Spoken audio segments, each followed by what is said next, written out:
We have been lucky enough today to spend most of the day with a guy who I've got to say, they say meet your heroes, bad idea, but on the contrary, it has been an absolute delight to spend most of today with Mr. Alan Jones. Please, thank you very much.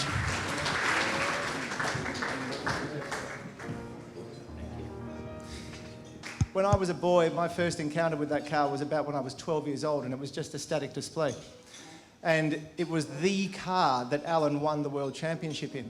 It is an example of a racing car which has the most successful engine in Grand Prix history fitted in the back of it. And it is an example of a very early ground effects racing car.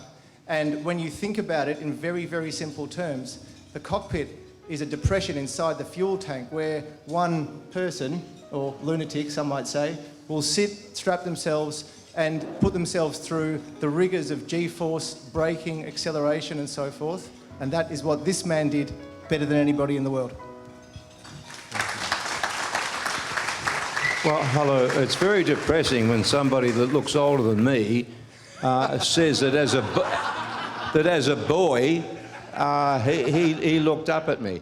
So where do we go from there? I don't know. Fantastic. Well, thanks so much, Alan, for being here. I've got a few questions because motorsport is one of my favourite things in life. You know, to have the world champion, I'm so pleased. I wanted to ask you a little bit about your history in motorsport, and of course, it started at a very, very early age.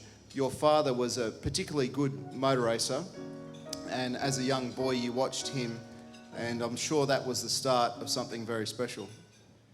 Well, it was. I mean, I started at a very early age. I raced billy carts down the hill in North Balwyn with ball bearings on them, and then the old man went to Cotties. They had this particular thing that they'd bought from England, and the old man bought that, much to everyone's disgust that I was racing against.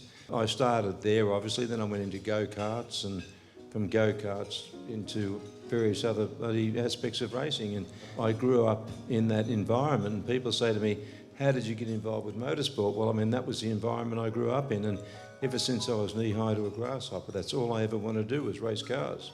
You've done a lot of stuff, you've driven at Le Mans twice, you drove Formula Atlantic, Formula 5000s, which are probably, maybe unfairly to say they're clumsy cars by comparison to bona fide Grand Prix cars.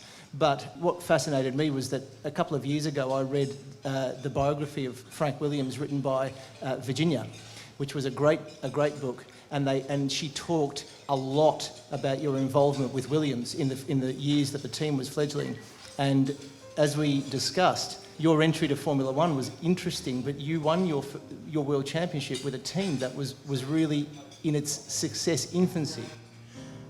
Well, yeah, I mean, I was very lucky because I joined Williams at a time when Frank had been in Williams forever, and he was a real racer. And he came across a guy called Patrick Head, who turned out to be one of the best Formula One designers of all times. So it all gelled. I just joined them at the right time. We were all about the same age. We all had that absolute determination to do well. It all gelled. Which is the recipe, I suppose, for success. There's an engineer, a driver, a team manager. Everybody had a singular vision, and away you went. And I suppose the moments that I think of as an enthusiast are how did Alan feel inside his helmet on the cusp of crossing the line of the Grand Prix, which made him the world champion? Well, it was all I could do to stop crying, to be honest. When that day finally comes, it's pretty emotional. I remember going back to my room and hopping in the shower and thinking, I am the champion, which is rather embarrassing. But achieving something you'd set out to do, winning a world championship, becoming the champion of the world, helping a fledgling team which went on to such great things, being the springboard for that. You eventually got to a stage where, Formula One and Grand Prix was something that you decided to make an exit from. I gave all to Formula One, I really did. I mean, I was like this most of the time. And if I qualified out of the top four, I used to go back to the motel and bash myself up. And you can only do that for so many years because it gets to you.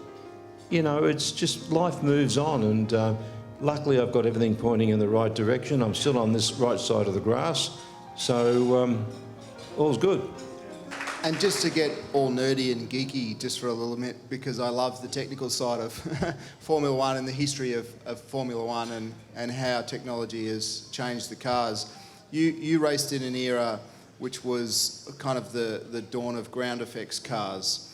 And I think Lotus brought in ground effects, but it's fair to say that probably Patrick Head perfected it with your car. What was it like driving a ground effects car with so much grip through the corners and G-forces and speed? How was that as a car to drive? Well, it brought in a whole new sort of aspect of everything. I mean, it put extra on your neck muscles. The G-forces were unbelievable. You could go into the apex of the corner so much deeper, get on the power so much earlier, because the car would just simply grip. The car was really good to drive. It was rewarding. If you did a good lap in a ground effects car, you really knew about it. It was great.